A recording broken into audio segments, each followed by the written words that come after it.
Pessoal, então vamos começar por aí, né? É só para registrar, eu acho que vai ser, né, uma oportunidade, na verdade. Dia 28, 29 e 30 de outubro, né, vai ter um congresso online indoor que chama-se Virtual Pen, né? E, na verdade, eu gostaria de convidar todo mundo para poder participar, para poder dar lá uma olhadinha na programação, né, para poder o site também entrar no site. Depois a gente pode até disponibilizar aqui o site para vocês. Enfim, seguir no Instagram também, tem o virtual.pen, @virtual.pen, né, para poder vocês acompanharem e se interarem aí da programação, porque eu acho que foi muito bem montado, foi montado com muito carinho. E para todos nós participarmos e aproveitarmos cada vez mais aí esse universo da dor, esse universo que é multidisciplinar, transdisciplinar da dor. Então são todos muito bem-vindos, sabe? Fica aí o convite. Enfim, né, todos vão ser muito bem-vindos e esperamos também lá por vocês. Né? Eu acho que esse é um ponto importante. Né? Eu Deixa acho eu, que agora o deixa eu Leandro, complementar. por favor. Bom, é porque nós vamos ter aí, Alô? nesse final de semana, olha o Entrou? Leandro entrando. Leandro, tudo bem, meu amigo? Agora! É só ligar a câmera agora. Ligue a sua câmera. Agora sim. Aí, muito Agora! bem-vindo! Me desculpe, viu, minha gente, mas eu vou te falar, viu? Quando a gente mais precisa da internet é quando ela mais deixa a gente em mãos. A gente tinha entrado, não foi, Roberto, há pouco tempo atrás e tava tudo certo. Aí agora deu um. Mas tudo bem, vamos em frente. Mas Não, agora deu esse povo certo, que tá mora tudo na certo. roça, não, esse povo que mora na roça, sabe, Roberto? A internet do Leandro funciona com vento. Aqui é a velocidade de jumenta, filho. Sabe aquele É, cavalinho? é 3 jegue, é 3 É jegue. 3 jegue. Meu Deus do céu. Ai, meu Deus do céu. É. Mas tudo bem, O Agora vamos. bom, sim. o bom de ter amigo é isso. É isso aí, é isso Não aí. pode nem xingar. Não, não tem jeito, não tem jeito, não tem jeito. Ô, Roberto, que bom aí que agora deu tudo certo aí. Vocês estavam falando aí, estavam introduzindo alguma coisa aí que eu perdi muito importante aí? Não, começamos a falar um pouquinho do nosso evento que vai ser, que você vai estar lá com a gente, né? O Roberto vai estar lá Certo. com a gente também, que vai ser o nosso Perfeitamente. evento aí de outubro, né? E vai ser um grande congresso. Eu ia falar com o pessoal que a gente tem palestrantes internacionais, nós temos 50 palestrantes aí falando. Não adianta arrumar, não, Leandro, você é feio mesmo. Não adianta, não, não melhora, não. Mas então, de antemão já lhe parabenizo, viu, pelo Virtual E Pen. aí nós vamos ter um momento aí pensado aí com carinho para todo mundo poder, para poder todo mundo poder participar. Nós vamos ter de tudo, né, um pouco nesse congresso. E como vocês sabem, é muito difícil a gente conseguir esgotar qualquer coisa em dor, né? Mas a gente tenta pelo menos falar um pouco de cada coisa. E eu acho que isso aqui é importante e com pessoas muito importantes, com uma representatividade enorme no Brasil inteiro. Nós temos aí colegas aí do mundo todo participando, os principais presidentes das sociedades, então isso vai ser muito bacana. Vai ser um evento que a gente está fazendo com muito carinho. Né? Tá, sim. E aí, vamos Vão lá? ser duas Vamos salas, lá, né? vamos lá. Bom, eu primeiramente eu quero agradecer aí a Virtual Pen, as sociedades envolvidas, Brasileira de Dor Orofacial, a Sociedade Mineira de Dor. E nós, da Sobramid, temos um prazer de estar falando sobre um tema que é um tema que muitas vezes é deixado em mão, mas que tem uma relevância extrema nas pessoas que tratam de dor crônica. Então, quem trata do orofacial sabe da dificuldade que são esses pacientes, dos aspectos psicossociais que eles sofrem, da dificuldade que nós todos temos em fazer o tratamento e ter uma resposta adequada, o diagnóstico muito difícil na grande maioria das vezes, o tratamento interdisciplinar, a meu ver, obrigatório. Ele é obrigatório em todos os casos de dor crônica, mas na dor orofacial eu acho que ele tem assim, uma relevância ainda maior, sabe? Então, é bem importante a gente estar discutindo esse tema aqui, porque além da prevalência e da dificuldade que a gente enfrenta no nosso dia a dia.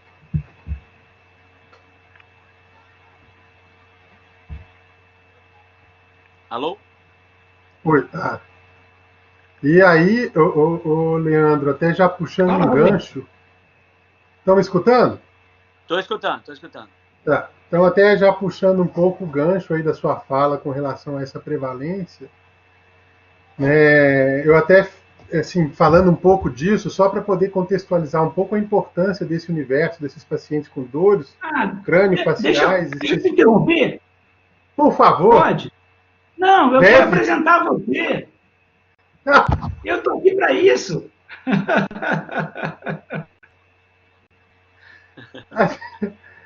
Por favor, né? Tá tranquilo. A gente está indo numa fluidez tão boa aqui que nem estava lembrando. Ô, meu. Não, mas eu adoro atrapalhar. Você conhece o Roberto, meu? Não. Oi? Pois é unanimidade. O Roberto é unanimidade. E aí quem sou eu? Eu tenho um prazer hoje até de falar isso aí, que a gente abriu o nosso comitê de dor orofacial dentro da Sobramide. E é uma honra para a gente ter o Roberto como o nosso representante. Eu acho que ele vai somar muito no nosso comitê. E vai estar participando junto da gente do nosso próximo congresso, que vai ter, com certeza, uma sessão dedicada à parte do intervencionismo e no controle da dor orofacial. É um prazer, viu, Roberto, você estar aqui com a gente, dentro da Sobramide. E já aproveitando e agradecendo tanto a você, Leandro, quanto ao Mio, que também participou, né, dessa construção, sabe? É uma oportunidade muito boa, assim, para a gente que trabalha com dor orofacial, que trabalha com um pouco de intervencionismo, e para trazer os profissionais para junto, sabe? Num contexto aí multidisciplinar. Eu acho que é um ganho extremamente importante para nós também, para a minha profissão, para os dentistas também. Então, eu também queria agradecer muito essa abertura, essa disponibilidade, né? E esse carinho com que vocês estão recebendo, nos recebendo, sabe? Eu acho que eu queria deixar bem claro isso também. Foi muito bom mesmo. Muito legal. Ô Roberto, uma coisa que a gente vê é que nós médicos, quando recebemos esses pacientes, a gente tem, na verdade, uma amostra um pouco viciada. Porque majoritariamente esses pacientes que procuram vocês tratam, na verdade, de dor orofacial, na minha opinião, a grande maioria de origem músculo-esquelética. Ou seja, seja ela uma dor miofascial, seja ela uma disfunção da articulação temporomandibular. E quando chega para a gente, um caso de trigêmeo, já não é a regra. Então, gostaria que você falasse um pouco aí da sua experiência na dor orofacial de origem músculo-esquelética, o que vocês têm feito de mais interessante aí para ilustrar isso para nós. Não, tranquilo. Então, assim, acho que esse é o primeiro ponto, sabe, Leandro? Ilustrar um pouco desse universo. Porque a dor orofacial acaba sendo um sintoma, né? É um sintoma de alguma condição ou alguma patologia que pode acometer o segmento cefálico. Então, esse é o primeiro ponto, e eu acho que esse talvez seja um dos aspectos que eu acho mais importante em bater na tecla, a do diagnóstico, né? Então, para mim, é extremamente importante o diagnóstico. E nessa área, eu nunca vou esquecer a fala do Josefino, com quem eu aprendi muito. Ele fala o seguinte, né? A face é um campo minado. Tem tanta estrutura e tem tanta especialidade que atua que realmente se mostra bem complexa, né? Então, acho que esse é o primeiro ponto, do diagnóstico. E por que eu falo isso? Porque, que nem você disse, as DTMs realmente elas são as dores musculoesqueléticas mais prevalentes, né? Mas tem outras mais prevalentes ainda, que são agudas e por inflamação e infecção, que são as condições odontogênicas, né? As dores dentárias, afecções de mucosa, óssea, glândula, enfim. As neuropatias e as neuralgias, em termos de dor orofacial, tem até um trabalho que fala de prevalência, por exemplo, né, mais específico, voltado para essa área, que fala em aproximadamente 13% de prevalência. Então, assim, é mais baixa, mas também é um universo considerável, né? Então, acho que esse é o primeiro ponto, sabe? Tentar ficar atento à questão do diagnóstico diferencial. E, para mim, realmente tem sido muito importante, porque é muito comum a gente escutar essa generalização, né? Dor orofacial é DTM. E não é só DTM. E a DTM, muitas vezes, pode ser secundária a outras condições, inclusive. A outras que sejam infecções, né? Rinocinusite, eu já vi também, né? Enfim, pericoronarite. Então, esse universo que eu estou tentando ilustrar um pouco aqui é o que a gente lidar, sabe? E é nesse universo que a gente tem que tomar cuidado. Uma coisa interessante que você bem observou aí é que muitas vezes é dado um diagnóstico de dor facial atípica. Eu acho que o diagnóstico de dor facial atípica ele é um diagnóstico complexo, porque ele deve ter todas as causas excluídas para que você realmente faça esse diagnóstico de dor facial atípica. Muitas vezes os colegas não se atentam para, por exemplo, os quadros miofaciais da região crâniofacial.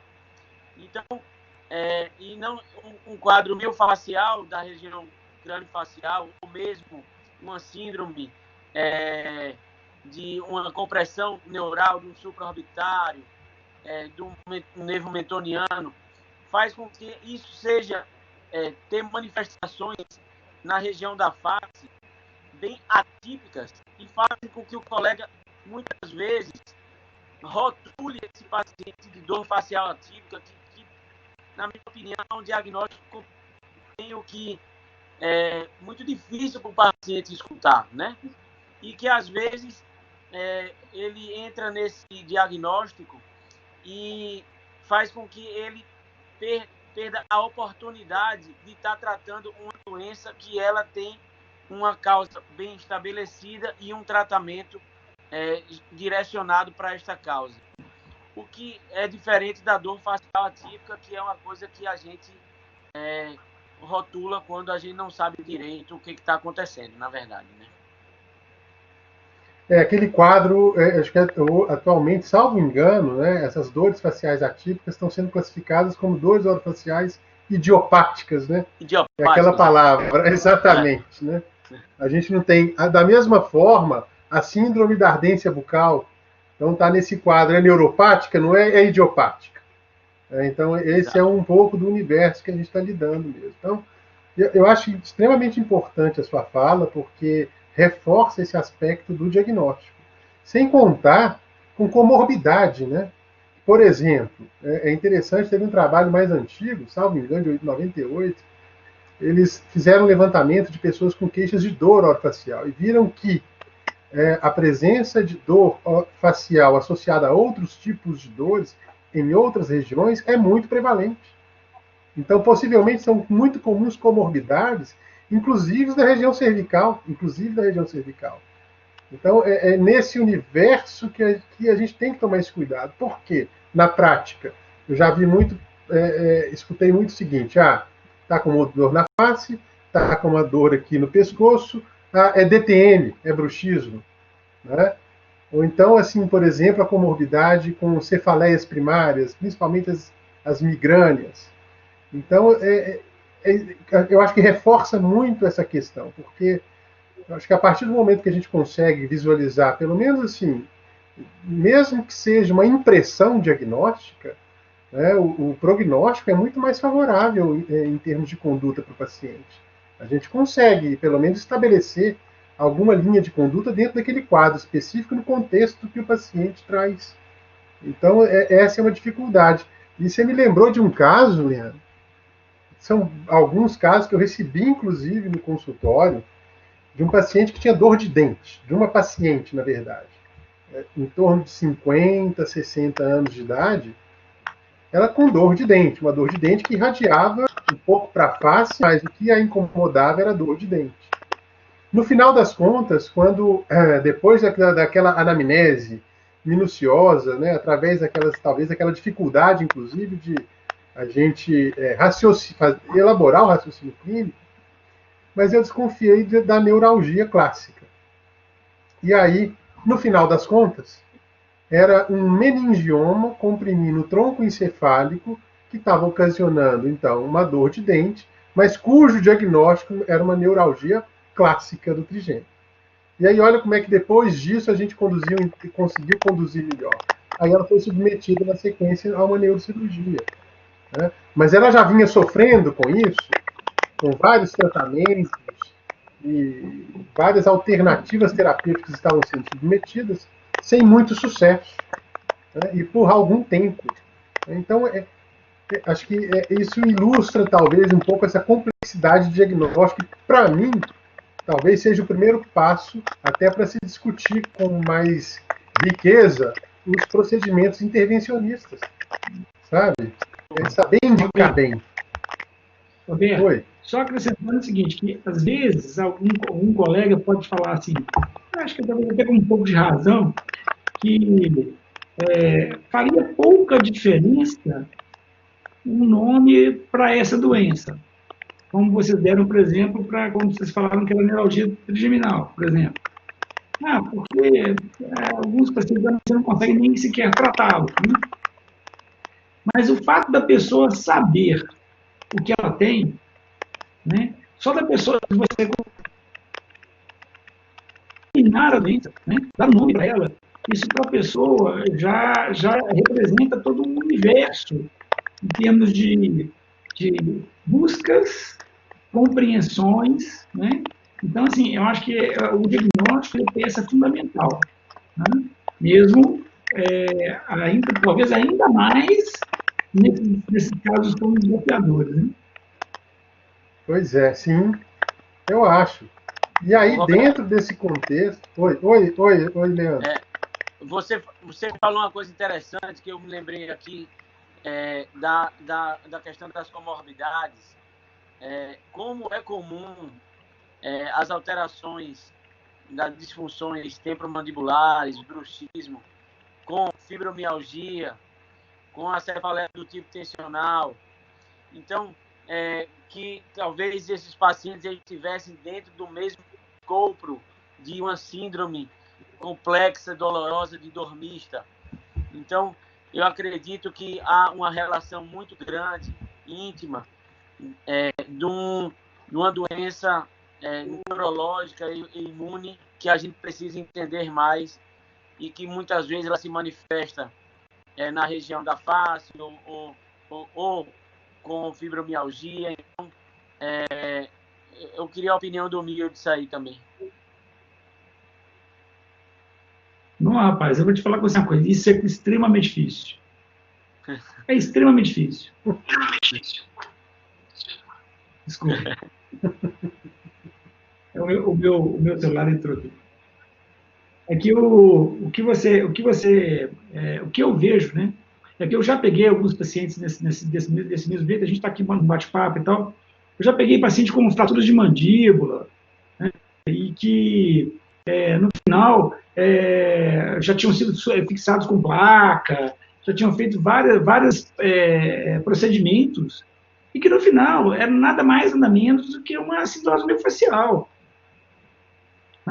Então, tratei, por incrível que pareça, eu tratei esse paciente especificamente. Tem um paciente que foi era um engenheiro, um caso muito elucidativo. Ele foi retirar um dente ciso e fraturou e ficou com dor ali ad eterno ali na face. E o que eu consegui tratar esse paciente como um lidocaína tópica. Foi mesmo? Olha só. Com lidocaína tópica. Ele fazia massagens na cavidade oral com lidocaína, e isso ia aliviando a dor, ia sensibilizando, ia aliviando. E assim, eu lembro que no início foi uma resistência danada, e depois ele foi melhorando cada vez mais, e até que ele desapareceu do meu consultório. Então ficou bom. Ou seja, realmente... Falando um pouco sobre a dor miofascial, eu queria saber a sua experiência com os bloqueios do masseter, na utilização da toxina botulínica, nesse caso de dor crônica miofascial e na disfunção de ATM. Qual é a sua experiência nisso daí? O que você pode nos dizer? Então, vamos lá, com relação à dor miofascial, que principalmente é em masseter, em temporal, que gera aquela cefaleia que é atribuída à disfunção temporomandibular, é secundária, né? Sim, tem alguns casos, assim, qual que é a minha conduta? Não tem ainda um nível de evidência muito consistente para essas intervenções, né? Mas eu uso, sim, por exemplo, quando é uma dor muito generalizada, quando tem muita comorbidade, quando eu suspeito de fibromialgia, eu pouco indico, a princípio, esse tipo de procedimento. Mas tem uma paciente agora, há pouco tempo, por exemplo, que estava com uma limitação importante de abertura de boca e com muita dor e perda de qualidade de vida, porque não estava conseguindo mastigar. E no diagnóstico, aí sim, eu vi que era uma dor miofascial e aparentemente não tinha nenhum outro tipo de condição primária. Então, é aquela dor miofascial primária, típica, né? E aí eu conversei, o que eu fiz com ela? Eu fiz um bloqueio teste. Bom, eu vou bloquear aqui seu masseter e vamos alongar ali na hora. E ela teve um ganho importante, sabe? Mas ainda assim, quando ela retornou, não foi nada assim, ainda estava com uma queixa... estava se queixando muito do problema. E aí, conversando com ela, eu falei assim, olha, a gente pode ir tentando, né, e aliar a fisioterapia, mas, nesses casos também, eu acho, não tem aquele nível de evidência consistente, mas pode ser uma opção, a própria toxina botulínica, aliado a uma reabilitação física. Eu acho que pode ser interessante. Então, assim, não acho que a toxina seja de primeira escolha ainda, por causa da evidência que não se tem. Apesar de ter muito pouca evidência em vários tratamentos, em várias abordagens. Né?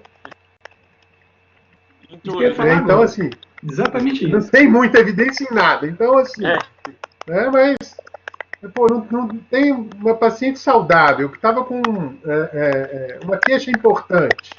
Vou ficar bloqueando toda semana. Enfim, eu conversei com ela, expliquei os prós e contras, expliquei da questão bom, vai melhorar ou não vai, isso é uma coisa que a gente vai ver, mas enfim, uma paciente para toxina botulínica que eu achei. Da mesma forma, por exemplo, teve um outro paciente que já tem 2 anos tratando lá com especificamente para dor miofascial, fazendo fisioterapia, autocuidado em casa, usando placa, e não melhora de jeito nenhum. Não melhorava de jeito nenhum. Aí que é bom, eu não vou ficar insistindo mais em tratamento minimamente conservador. Então, assim, né, tem situações que eu acho que são muito bem-vindas, sabe? Esses procedimentos. Muito bem-vindos mesmo. Não quer dizer que eu possa prometer para o paciente 100% de melhora, mas, enfim. Roberto, me fala uma coisa. Qual é a sua avaliação sobre o uso do ácido hialurônico intraarticular e em quais situações você usaria ele junto com a cirurgia artroscópica, um procedimento guiado por ultrassom? Quais seriam as situações clínicas que você acha que o ácido hialurônico na articulação temporomandibular seria uma boa opção? Alteração degenerativa, por exemplo, que... Você pegou pesado, hein, Leandro? Ô, Leandro, pegou pesado, hein? Ele já foi na veia. Mas esse é um assunto que eu acho muito legal, você sabe por quê? Porque eu estou treinando exatamente... jugular! Intervenção nessa articulação com ultrassom, Leandro. Exatamente. Então, Exatamente. então assim, tem sido uma experiência muito interessante. Então, obviamente, assim, bom, alteração degenerativa, aquelas assim, tentou-se o tratamento conservador, a dor persiste, então eu acho que é uma indicação. Por exemplo, sabe aquelas disfunções do disco articular, que vêm associadas a estalos na articulação? Mas principalmente quando tem um travamento recorrente, por exemplo, o disco não é recapturado, e aí a boca trava, a mandíbula trava. Né? Tudo bem, tenta-se o tratamento conservador antes, isso aí não tem dúvida, mas também não fico tentando tratamento conservador ad eterno. Então, depois de um determinado período de tempo, aí eu acho que é muito interessante o hialuronato na articulação. O que eu acho interessante do ultrassom nisso? Né? Porque, por exemplo, vamos lá, numa alteração degenerativa ou numa aderência de disco, tá? Onde eu quero tentar algum ganho aí na articulação. Se o problema, porque a articulação temporomandibular, ela tem dois compartimentos bem distintos, um superior e um inferior. Então, se o problema for na cavidade superior, né, tudo bem, eu tenho uma técnica baseada em pontos anatômicos de referência, onde eu consigo alcançar essa cavidade. Se o problema for na cavidade inferior, tem técnica também, mas é uma técnica muito menos utilizada e é às cegas, sabe?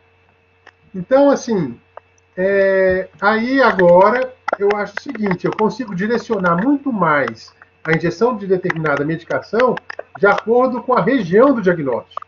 Então, por exemplo, não adianta nada eu aplicar o hialuronato na cavidade superior que eu tenho um problema lá também presente na cavidade inferior. E aí? Quer dizer, essa é uma hipótese que eu ainda não vejo nenhum trabalho, mas hipoteticamente, algo que tem que ser testado, obviamente. Então, assim, eu vejo isso. Então, da última vez, a gente está tentando treinar exatamente isso. Com uma técnica específica, aplicar exatamente nas duas cavidades. Principalmente quando o problema é evidenciado, tanto na inferior quanto na superior. Mas eu acho aí é um achismo, que o ganho vai ser bem melhor nesse sentido. E, a partir daí, a gente está querendo também desenvolver, então o próximo passo é tentar desenvolver a artrocentese guiada nessa articulação, tanto para o compartimento superior quanto para o compartimento inferior. Então, o que eu acho que pode ser, aí é algo que a gente vai ter que testar também, mas pode ser bem interessante nesse contexto aí das disfunções da articulação propriamente dita, sabe? É algo muito novo, muito pouco feito, sabe, Leandro? E é um universo. É um universo. E a gente tem que explorar também, sabe? E o que você falou, assim, eu realmente pactuo com você, que se a gente tem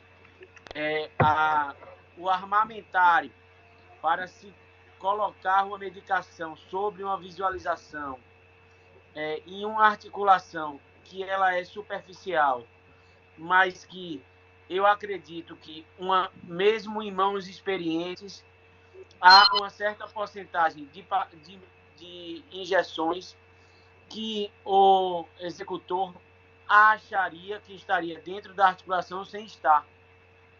Exatamente. E isso acontece em mãos experientes também, Roberto. Então, eu acho que o ultrassom ele veio para nos ajudar.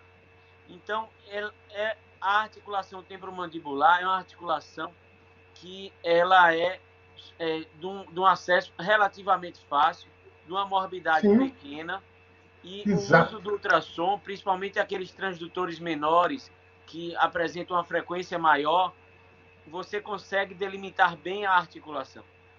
Eu tenho feito alguns casos já há algum tempo de ácido hialurônico. Logicamente, os casos que chegam para mim já são encaminhados de colegas que já vem tratando o paciente, ele já vem com placas, já se tentou algumas outras alternativas, e a gente tem feito o ácido hialurônico intra-articular com resultados bastante interessantes. Obviamente que é um mundo que, veja, ácido hialurônico ele é controverso até para joelho. Então, você vai ter... É a ponta da flecha, né? Exatamente. Então, assim, depende do ácido hialurônico, depende se você está guiado ou não, depende se a dor é realmente dali. Vai que o cara está fazendo uma injeção de ácido hialurônico em uma dor miofascial. Não vai funcionar, né? Então, pois é. Então, como você falou no início, o diagnóstico, ele é tudo, né, na medicina, porque uma vez que você tenha o seu diagnóstico na medicina, na odontologia, em tudo, que você tenha esse diagnóstico, é preciso, o seu tratamento vai ser direcionado de uma forma muito melhor, né? Sim, sim. E eu colocaria ainda mais. Desculpa. Fala, meu. Não, comentando que se você coloca o ácido hialurônico, né, guiado com ultrassom, você tem a certeza de que você colocou no compartimento correto, no lugar correto. Isso. Né? Isso. Porque você viu a droga chegando lá.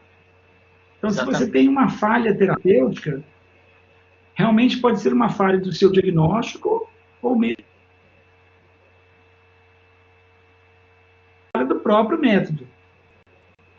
Exatamente. Perfeito. Eu queria lembrar... mais difícil você ter certeza daquilo que você fez. E o ácido hialurônico, a gente tem que lembrar que ele não é inerte. Não é. Pois é. Sim. Eu digo que você não colocou... Tá escutando? É que você não colocou nada inerte ali, não, Leandro. Sabe? Se você coloca o ácido hialurônico fora do local, ele vai reagir aumentando a inflamação. Exatamente. Pois é, exatamente.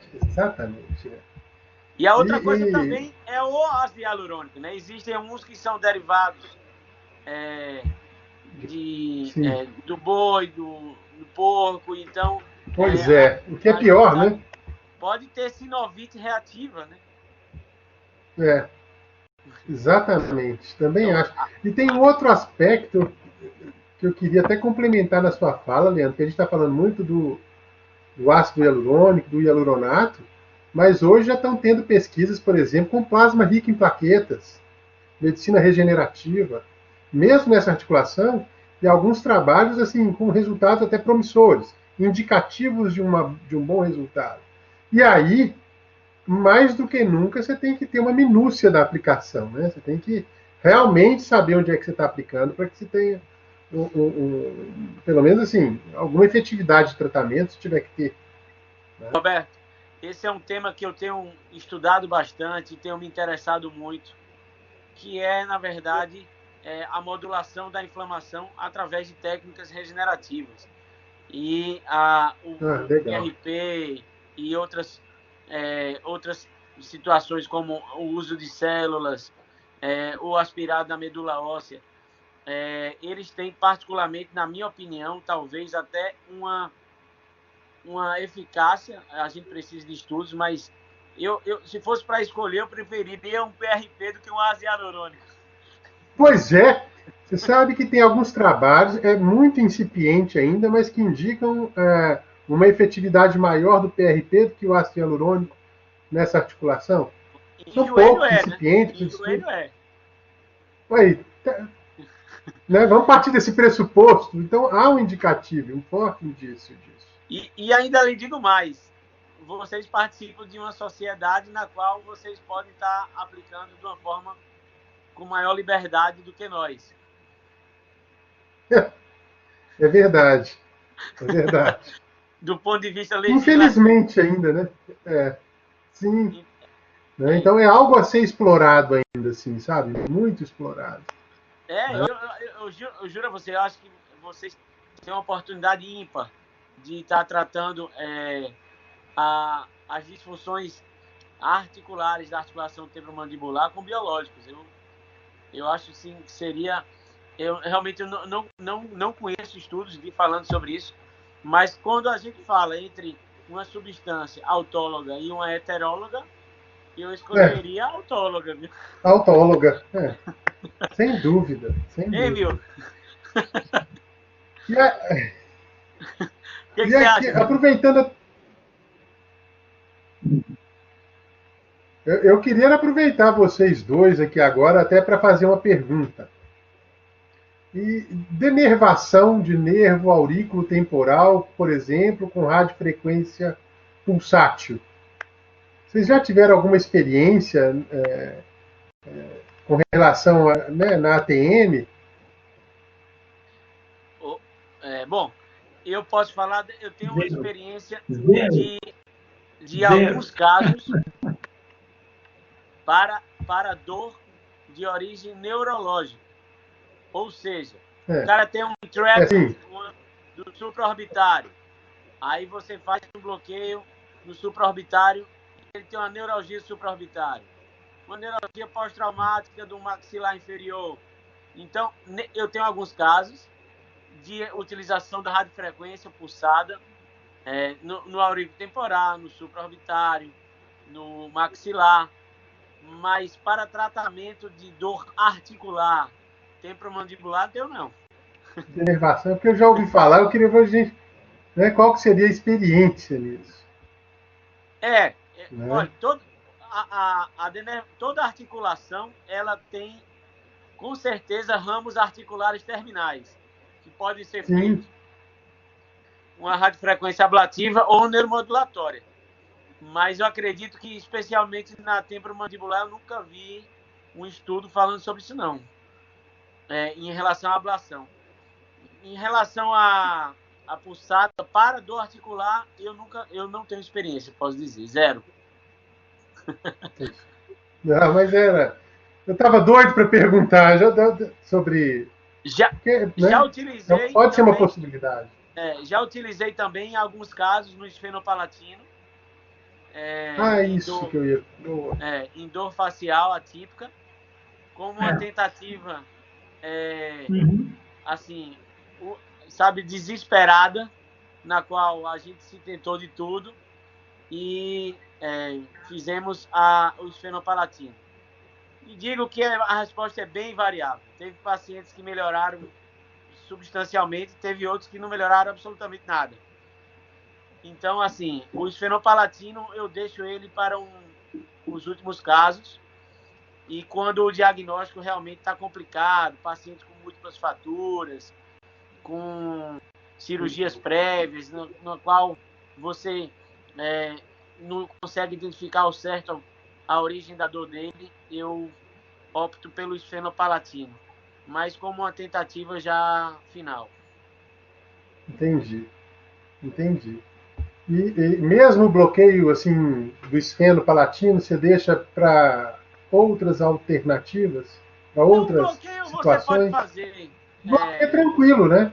O bloqueio é tranquilo, exatamente. O bloqueio dentro de um contexto, você vai fazer, um exemplo, uma infiltração temporomandibular, você poderia fazer Mas é um esfenopalatino.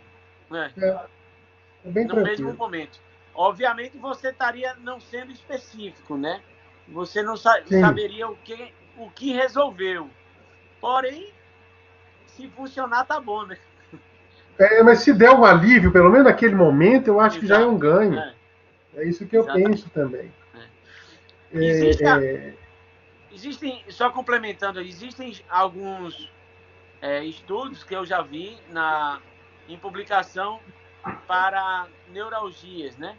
Na região crânio-facial e que os colegas implantavam eletrodos periféricos e que eu também, assim, não tenho experiência, mas a literatura fala em alguns casos de implante de eletrodo, tanto no esfenopalatino como no supraorbitário. como alternativas para dor neuropática refratária na região crâniofacial. Até vou comentar um caso com vocês, até para discutir mesmo esse caso, que eu acho que pode ser interessante. Um caso assim, acho que raro. Eu atendi um paciente tem pouco tempo, 2 meses, sexo masculino, 50, 60 anos de idade, com uma dor muito importante na região de ângulo da mandíbula, região submandibular de um lado. Você vê com aquele quadro bem paroxístico, desconfiei de neuralgia de glossofaríngeo e falei assim, olha, mas pode ser síndrome de Eagle, enfim, estava sugestivo. Ressonância magnética, eu pedi uma ressonância bem específica voltada para glossofaríngeo no tronco encefálico. Final, realmente uma neuralgia de glossofaríngeo clássica por causa de compressão neurovascular. E aí, discutindo com o médico que fez a imagem, ele falou assim, olha, eu acho, aí foi no achismo, discutindo que a região é de muito difícil se fazer alguma cirurgia. Eu vou mandar para o neurocirurgião, mas é um acesso muito difícil, enfim, tá? Conversei com o paciente, mediquei e falei assim, olha, você já estava com familiaridade com a pregabalina, passei pregabalina de 75 de 12 em 12, né? E aí ele melhorou bem com a pregabalina e resolveu não ir ao médico, resolveu não vou fazer cirurgia e resolveu que estava bem com a medicação, né? Então, numa situação dessa, e ele sumiu. Até agora, então, eu acredito que esteja tudo bem, né? Então, graças a Deus, está tudo bem. Mas numa situação dessa, onde a pessoa não quer ser submetida a uma cirurgia, né, que opção que a gente teria de procedimento que talvez mais duradouro ou somente medicação e bloqueio por causa do acesso do glossofaríngeo? Por causa das estruturas vitais ali, né? Dos grandes vasos, enfim, essa proximidade. Existe realmente veja, graças a Deus a neuralgia do glossofaríngeo é rara, né? Primeiramente isso, né? Eu tive a oportunidade lá no Hospital das Clínicas em São Paulo de ver alguns casos de neuralgia do glossofaríngeo, porque lá tem um ambulatório específico de neuralgia craniofacial. E assim, esses casos, a grande maioria deles tiveram uma melhora substancial com derivados ou da carbamazepina ou da oxcarbamazepina. Então, existe a técnica da risotomia do glossofaríngeo, mas eu nunca realizei, não. Não sei se o Mil já teve oportunidade de fazer algum caso. Já, Mil? Não, só pulsada. Já fiz pulsada periférica. Pulsada periférica. Mas no glossofaríngeo? E com resultado bom, assim, por um tempo? O paciente sumiu. Ele não morreu. Então é bom sinal. É bom sinal. Eu brinco.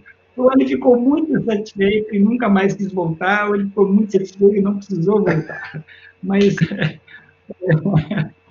na verdade, era um paciente oncológico que ele tinha sido submetido a uma radioterapia e ele fez uma neuralgia pós-radioterapia, né? E eu fiz uma pulsada e ele ficou muito bem, surpreendentemente ele ficou muito bem, né? Mas foi o único caso que eu fiz também até hoje. Você foi na base da amígdala? Foi. Foi? Foi? Então, pelo menos tem alguma possibilidade, caso ele não queira fazer de jeito nenhum ser submetido a uma neurocirurgia, né?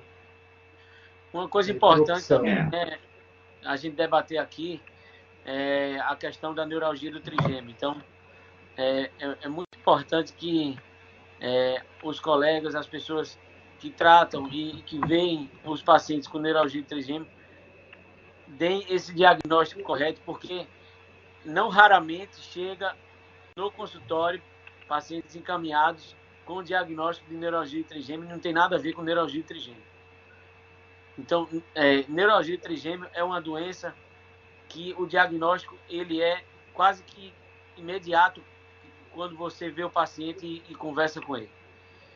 Outra coisa que a gente observa é que é muito raro você ver neuralgia trigêmea em pacientes adultos jovens. Então, não, assim, é um erro comum e já começa a rotular esse paciente de neuralgia trigêmea.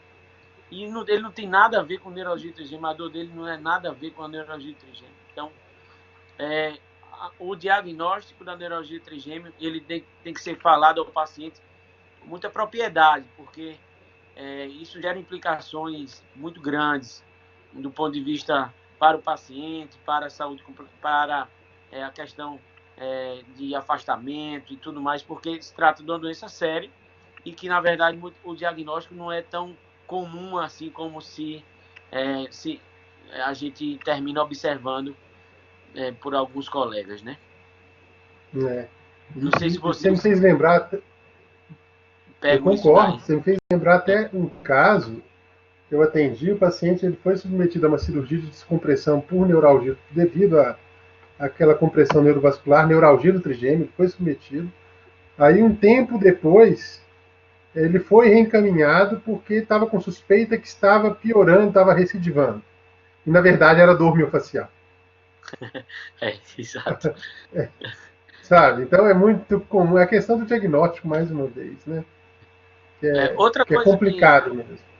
Que a gente tem que lembrar aqui é pacientes vítimas de trauma, ou mesmo um trauma cirúrgico, que evoluam com alguma dor neuropática de algum ramo trigeminal, isso não é neuralgia do trigêmeo. Isso é uma neuropatia daquele determinado ramo do trigêmeo. Então, ele é uma neuropatia do ramo do maxilar, do ramo do mandibular. E isso não é neuralgia do trigêmeo. Então, é importante a gente estar lembrando disso daí. E que essas neuropatias periféricas, elas particularmente, elas têm um potencial grande de melhora com o uso da radiofrequência pulsátil, como você lembrou anteriormente. Diferentemente da neuralgia do trigêmeo, onde o uso da radiofrequência pulsátil não traz resultados tão satisfatórios como as técnicas de radiofrequência ablativa, né? É bom a gente pontuar isso aí bem também. E aí, quanto mais periférico, essa é uma pergunta que eu ia fazer, porque também de uma outra paciente que eu atendi, ela foi submetida à cirurgia de implante odontológico, sabe? E aí veio com uma neuropatia trigeminal dolorosa pós-traumática, né, logo depois da sequência. E uma dor insuportável nela mesmo. Só que aí ela tinha todo um contexto psicossocial, né? Um deprimido, e aí o pai dela estava debilitado, consequentemente ela estava socialmente, não tinha às vezes nem dinheiro para comprar o anticonvulsivante, para poder fazer controle, então descontinuava o tratamento. Então era todo um contexto que a gente estava tentando uma melhora de uma forma mais conservadora, mas que ao mesmo tempo ia... Até quando que ia empurrar isso, né? Sendo que ela não tinha nem condição de comprar a medicação. E aí eu acho que eu lembro até que eu comentei com você esse caso. Eu fazia o bloqueio periférico, bem periférico mesmo, e a dor aliviava. Então, o que para mim era um bom indicativo que talvez, por exemplo, algum procedimento mais periférico, nem uma radiofrequência, aí a pulsátil mais periférica, poderia ser uma alternativa. E aí, quando eu falo nessa radiofrequência, nessa situação, dá para fazer algo tão periférico assim, ou tem que ser pegar mais o tronco? Geralmente aí você pega mais o ramo principal, né? Um dos ramos do ramo principal, né? Vai no gânglio, né? Você vai num dos ramos do trigêmeo. Agora, uma coisa que a gente precisa lembrar aqui é que o famoso entrapment, que são aqueles nervos que estão sob compressão. Então, eu tive o prazer de conhecer uma das pessoas que tem o maior casuística mundial, que é a doutora lá dos Estados Unidos, que publicou o livro Nerve Entrapment. Me fugiu o nome dela agora. Andrea Trescott, isso, a Andrea. Então, ela tem uma experiência grande em entrapment na região crânio-facial também. E às vezes, alterações anatômicas próprias do indivíduo fazem com que aconteçam esses entrapments, e esses entrapments podem ser aliviados de forma bastante significativa com a hidrodissecção desses nervos. Então, é uma coisa que a gente tem que estar sempre lembrando. Então, auricular posterior, supraorbitário, auricular anterior, o temporal, ramos do temporal, então, o aurículo temporal. Então, são nervos que podem estar sendo abordados no diagnóstico diferencial desses entrapments.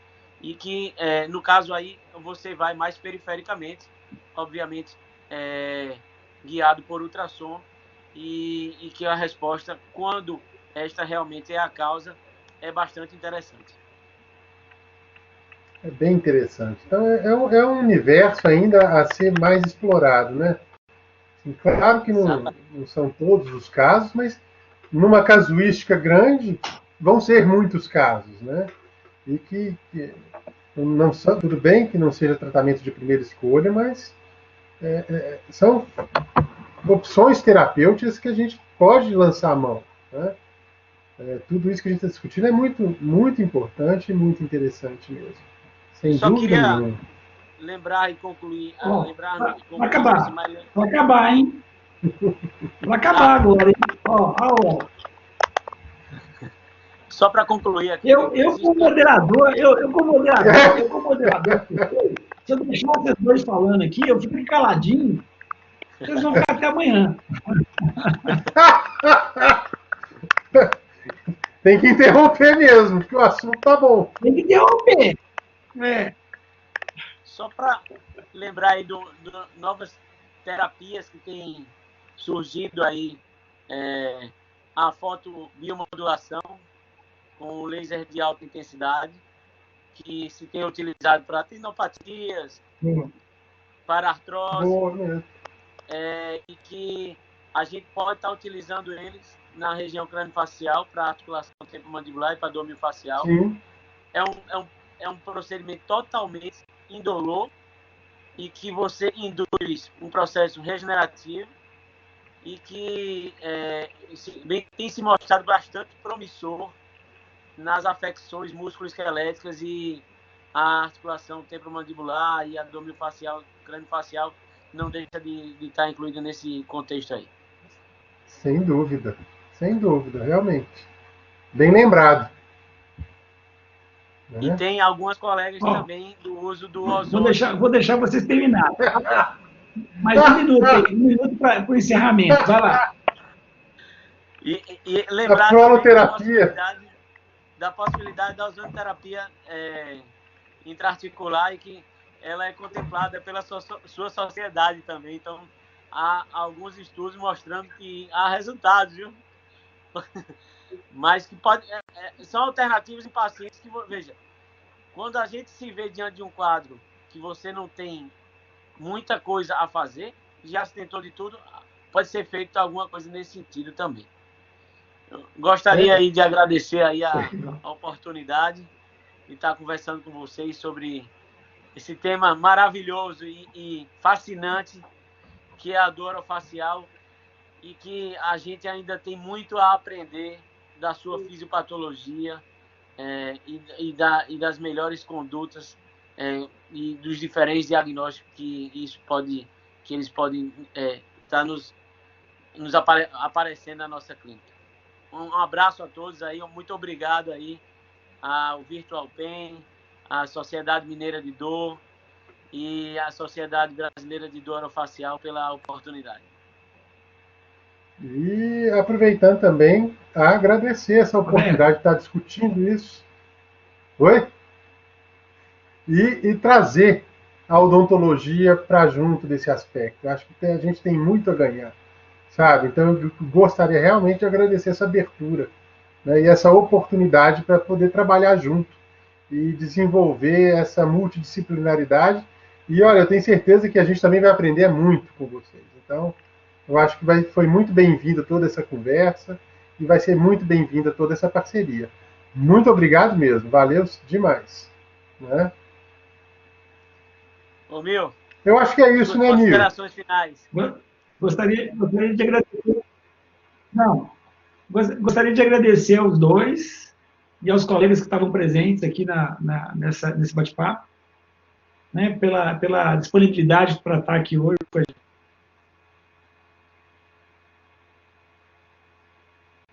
E deixar um grande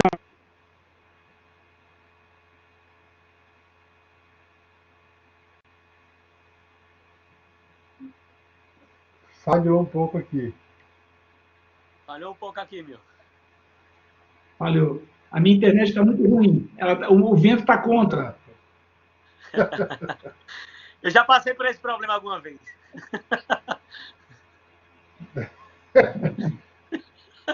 Eu também já Um passei abraço pra muito por vocês. isso. Deus, meu Deus. Fiquem com Gente, Deus. boa Um abraço. noite, obrigado, um abraço. Boa noite aí para todo mundo, valeu. Obrigado aí pela Grande presença. abraço. Obrigado, meninos. Tchau, tchau. Obrigado, gente. Tchau, tchau.